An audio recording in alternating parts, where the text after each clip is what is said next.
दिल्ली से खबर है। दिल्ली से खबर ये है कि चिराग पासवान, जीतन राम मांझी नीतीश कुमार के साथ आप देखिएगा कि एनडीए गठबंधन में मामला सीट बंटवारे को लेकर के भी फंसता हुआ दिख रहा है। स्वागत है आप सभी का आपके अपने चैनल पर। बिहार एनडीए में सब कुछ ठीक ठाक नहीं चल रहा है। अब आप सोचेंगे क्यों ये बयान, ये बातें और ये जो चर्चाएं चल रही हैं इन दिनों बिहार की राजनीति में, वो यूं ही नहीं चल रही है।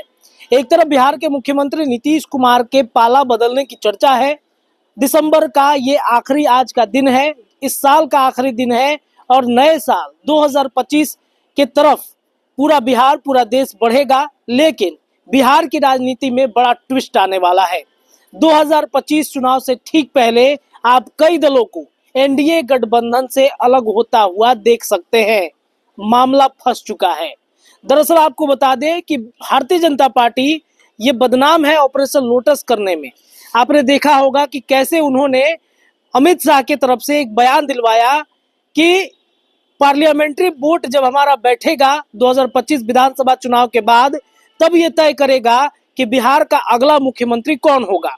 जबकि बिहार में ये पहले से तय है कि 2025 से लेकर 30 फिर से नीतीश, बिहार बीजेपी के प्रदेश अध्यक्ष हों, दोनों डिप्टी सीएम हों या जनता दल यूनाइटेड के अलावा एनडीए गठबंधन के बाकी घटक दल हों, ये बार बार नीतीश कुमार को ही अपना नेता मानते हैं, नीतीश कुमार को ही अपना मुख्यमंत्री मानते हैं।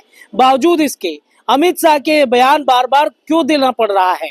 इसके अलावा भी आप देखिएगा कि एनडीए गठबंधन में मामला सीट बंटवारे को लेकर के भी फंसता हुआ दिख रहा है। जनता दल यूनाइटेड लोकसभा में अपना परफॉर्मेंस बेहतरीन बता रही है। बीजेपी से ज्यादा वोटिंग प्रतिशत जनता दल यूनाइटेड का है। कई विधानसभा सीटों पर बीजेपी से ज्यादा जेडीयू लीडिंग में थी और इसी वजह से जनता दल यूनाइटेड ये चाहता है कि इस बार 2025 के विधानसभा चुनाव में ज्यादा से ज्यादा सीटों पर उन्हें लड़ाया जाए, ताकि नीतीश कुमार का जो कद 2020 में छोटा पड़ गया था, उस कद को एक बार फिर से बढ़ाया जाए। जो तीसरे नंबर की पार्टी जनता दल यूनाइटेड 2020 में उनके ही साथी दल के वजह से बन गई थी, चिराग पासवान की वजह से बन गई थी, वो जनता दल यूनाइटेड आज नंबर 1 की पार्टी बिहार में बन जाए, ताकि उसे किसी बैसाखी की जरूरत ना पड़े।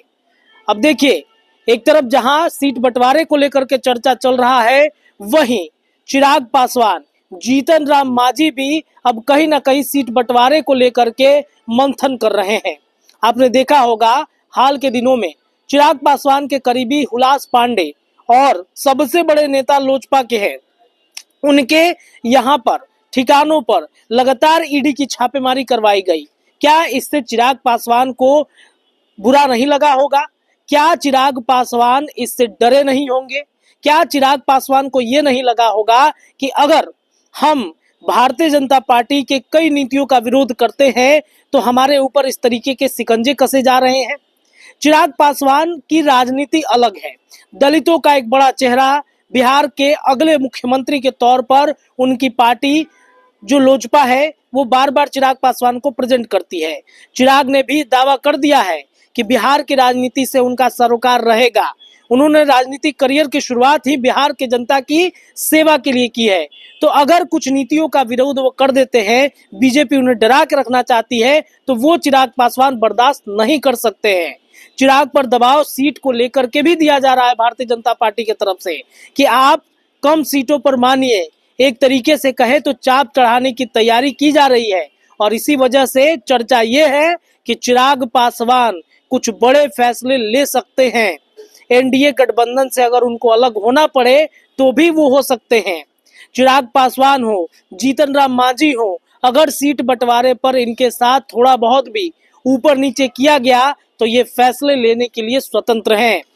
इधर आपने देखा होगा कि नीतीश कुमार से जीतन राम मांझी और चिराग पासवान की नजदीकियां कितनी बड़ी हैं।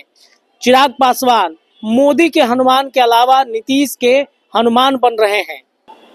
तो देखिए दर्शकों, दिल्ली से खबर है। दिल्ली से खबर यह है कि चिराग पासवान, जीतन राम मांझी नीतीश कुमार के साथ जा सकते हैं।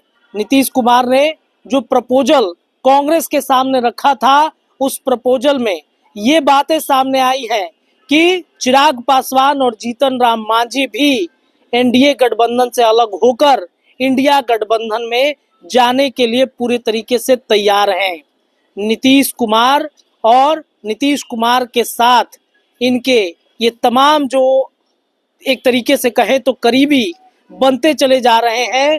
ये प्रपोजल में नीतीश कुमार ने स्पष्ट तौर पे कह दिया है कि आपको इन सब को भी एडजस्ट करना होगा और इसके लिए शायद कांग्रेस तैयार भी हो जाएगी, क्योंकि कांग्रेस को एक बड़ा जनाधार चाहिए मोदी को कुर्सी से हटाने के लिए भी। तो ये चर्चाएं दिल्ली में चल रही हैं। नीतीश, चिराग, मांझी ये सभी एक साथ आ रहे हैं और बिहार में साल 2025 में चुनाव से पहले खेल हो सकता है। तो ये चर्चा चल रही है राजनीति गलियारे में कि ये सभी एक साथ आएंगे। और चिराग और मांझी तो हमेशा मुखालफत करते रहे हैं भारतीय जनता पार्टी के हर मुद्दों पर, हर विषयों पर। बीजेपी के खिलाफ कितने चिराग पासवान ने बातें कही हैं, ये आपको याद होगा। आपको दर्शकों, आपको ये भी याद दिला दें कि यही चिराग पासवान हैं जिन्होंने मोदी के खिलाफ कितने ज्यादा मुखालफत किए हैं। कई ऐसी नीतियां हैं जिसका विरोध चिराग पासवान करते रहे हैं।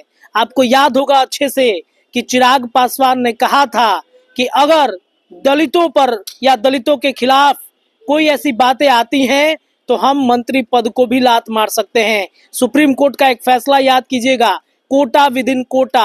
दलितों को लेकर के जो बातें कही गई थी कि अगर कोटा विद इन कोटा लाया जाएगा तो वैसे जो समृद्ध दलित है इनको इस आरक्षण से बाहर किया जा सकता है। जिसके बाद से चिराग पासवान की पार्टी और उनके नेता लगातार मोदी के खिलाफ बोले थे। समस्तीपुर में इन्हीं के कई नेताओं ने मोदी मुर्दाबाद के नारे भी लगा दिए थे। और यही चिराग पासवान पटना के कार्यक्रम में भरी सभा में उन्होंने कहा कि हम मंत्री पद के लालची नहीं हैं, हम लात भी मार सकते हैं अगर हमारे समाज, हमारे दलितों के खिलाफ अगर कोई ऐसी चर्चाएं होती हैं तो इससे स्पष्ट है कि चिराग पासवान को भी एनडीए से बहुत ज्यादा मोह माया नहीं है। उनको बिहार की राजनीति करनी है।